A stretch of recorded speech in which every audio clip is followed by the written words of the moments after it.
வலைக்கம். இன்றைக்கு காலை நாஷ்டாமா காய்கறி, கறி, வெங்காயம், தக்காளி, கோழிக்கறி கொஞ்சம் மிச்சம் ஆக்கினே இருந்துட்டு எல்லா காய்கறியும் போட்டு தேங்காய் பால், இஞ்சி பூடு உடையில கறியில் போட்டுக்கிறதுனால அதுவும் தேயிலை சுபுகுண்ட வெள்ளெண்ணெய் அதுக்கு பேர்.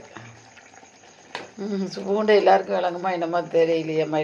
எல்லா ஆட்களும் பார்ப்பல. வெள்ளெண்ணெய் தான் சுபு. விடிய காலை 5 மணி விடிய காலை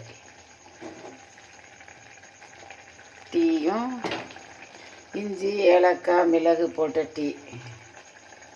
இது வெஜிடபுள், தேங்காய் பால், கொஞ்சம் மசாலா. கறியில் மசாலா ஆயிடுச்சுன்னா ரொம்ப கொஞ்சமாக போட்ட மசாலா நல்லா வைக்கும். இவ்வளோ நேரத்துக்குலாம் நம்ம வெளியில் என்ன போய் சாப்பிட முடியும்? ஒன்றும் சாப்பிட முடியாது. அதனால் செஞ்சுட்டா ரொம்ப நிம்மதி. சரி, பார்த்துட்டு லைக் பண்ணுங்கள், ஷேர் பண்ணுங்கள், சப்ஸ்கிரைப் பண்ணுங்கள். மழை விட்டுட்டு சரியாக 5 மணிக்கு. அஸ்ஸலாமு அலைக்கும்.